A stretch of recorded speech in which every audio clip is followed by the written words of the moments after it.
Assalamualaikum warahmatullahi wabarakatuh. Jumpa lagi kita masih dalam tema COVID-19 dengan fokus bahasanya pola interaksi masyarakat pada pandemi COVID-19. Yang ini adalah bagian 2. Bagi yang sepertinya kamu pernah mengikuti sebelumnya, bagian satunya ada tentang kekhawatiran tentang virus corona atau virus COVID-19 ini. Nah, pada bagian 2 kita akan membahas tentang hal positif dari COVID-19. Jadi seperti ini, pemahaman sederhananya, apapun yang dilakukan, apapun yang terjadi, itu tidak mungkin negatif semua. Artinya di setiap kesulitan pasti ada kemudahan. Begitu pula setiap hal yang negatif pasti ada positifnya. Nah, dalam hal ini bisa kita lihat sini di gambarnya, suasana-suasana yang terjadi. Lalu lintas tidak sepadat pada masa pra-pandemi. Seperti yang kita lihat, memang pada saat sekarang ini mobilitasnya cukup jarang terjadi. Akhirnya apa? Tidak ada kepadatan yang berarti di ibu kota, bahkan di ibu kota sekalipun. Orang malas keluar rumah, lebih suka di rumah dengan keluarga. Dan dampaknya apa?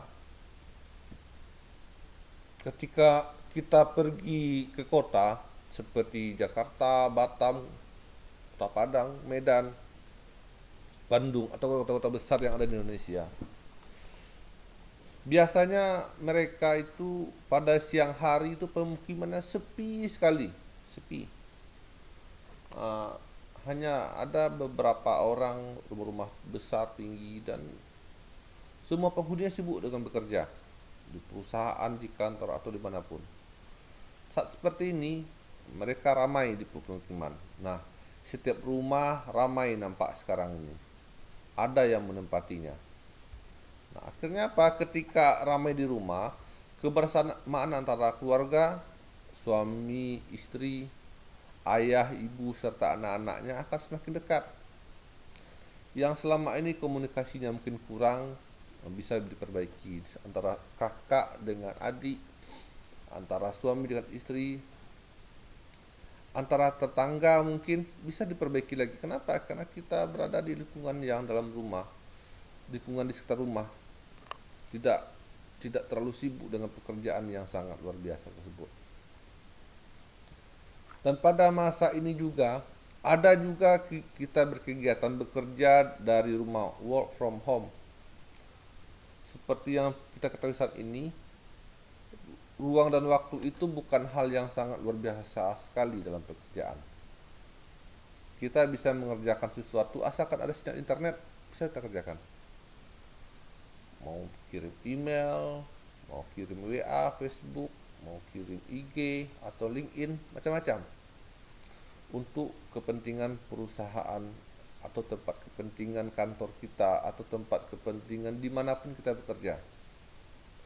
Bahkan seperti perusahaan besar seperti Microsoft, Google, mereka tidak lagi mewajibkan karyawan mereka pergi kantor. Yang penting tugas yang diberikan selesai dan kirimkan pada deadline yang telah ditentukan.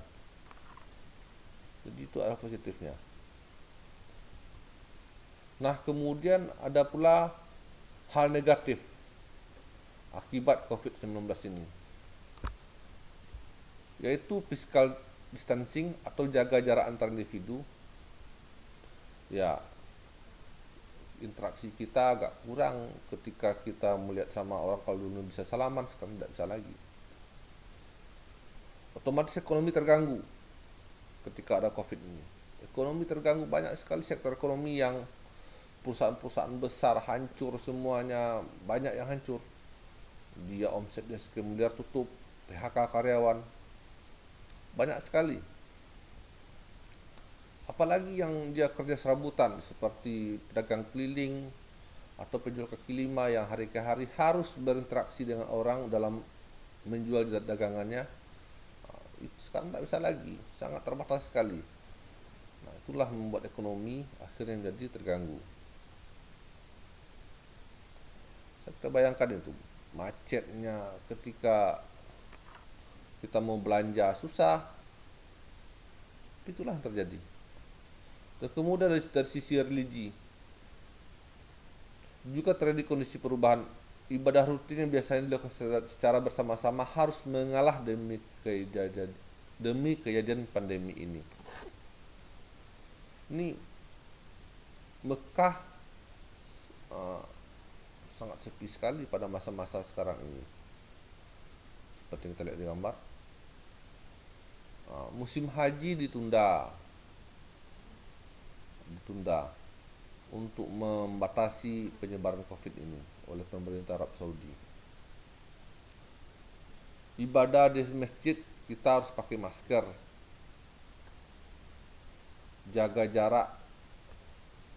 Padahal selama ini kita kalau sholat tuh syaf lurus dan rapat. Sekarang sejak masa pandemi ini tidak pernah lagi imam mengucapkan syaf harus lurus saja. Tapi tidak ditekankan pada kerapatannya. Memang seperti itu. Ada hal-hal yang perlu kita ubah. Artinya apa? Boleh dikatakan pada masa pandemi ini sedang terjadi revolusi. Revolusi itu apa? Perubahan yang terjadi secara cepat pada aktivitas sosial masyarakat.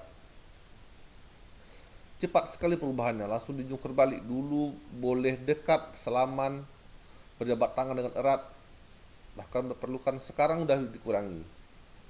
Dulu orang bekerja di kantor dia harus pergi kantor jam 7, balik jam 5 sore, nanti lembur lagi.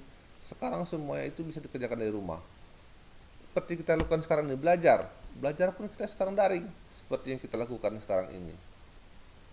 Dulu kalian pergi ke sekolah, upacara bendera, sekarang tidak ada lagi. Dulu kita bertemu, bapak dalam kelas mengajar kalian, memberikan materi, kita bisa bersenda gurau secara nyata. Sekarang tidak ada lagi hal seperti itu. Artinya ada suatu perubahan yang sangat luar biasa cepatnya, dan kita semua harus bisa menyesuaikan dengan kondisi yang ada itu. Jadi bisa dikatakan kesimpulannya, pada masa pandemi ini kita harus bisa memberikan suatu aktivitas yang bermanfaat. Jangan sampai kita tergilas dengan perubahan yang terjadi secara cepat tersebut. Jadi ketika kita tidak mampu beradaptasi, ya pasti susah, hancur. Dinosaurus itu hancurnya itu, punahnya itu 65 juta tahun yang lalu. Itu menurut penelitian paleoantropologi. Nah, padahal biawak kadal itu, jika kita runut gennya menurut para ahli itu, dia sama tuanya dengan dinosaurus. Tapi kenapa dia mampu bertahan sampai sekarang ini? Kenapa masih mampu hidup pada saat ini? Karena dia bukan kuat, tapi mampu beradaptasi dengan lingkungannya, mampu menyesuaikan dengan kondisi lingkungannya. Dinosaurus kuat, akhirnya tumbang dia, tidak mampu dia menghadapi perubahan yang terjadi. Perubahan iklim, bencana alam pada waktu itu, tidak mampu dia bisa menghadapinya. Akhirnya apa? Dia tumbang, punah. Dan hanya bisa kita temukan kerangka saja saat ini. Sedangkan yang kadal, kecil, biawak kecil, mampu dia bertahan. Itulah dampak yang terjadi ketika kita mampu menyesuaikan diri, apalagi pada masa new normal ini. Kita harus mampu beradaptasi dengan situasi yang ada. Oke, begitu saja pada pertemuan kita kali ini pada bagian keduanya. Nanti kita lanjut lagi pada bagian ketiga dalam pembahasan COVID-19 dengan bidang studi sosiologi. Bye, sampai jumpa. Assalamualaikum.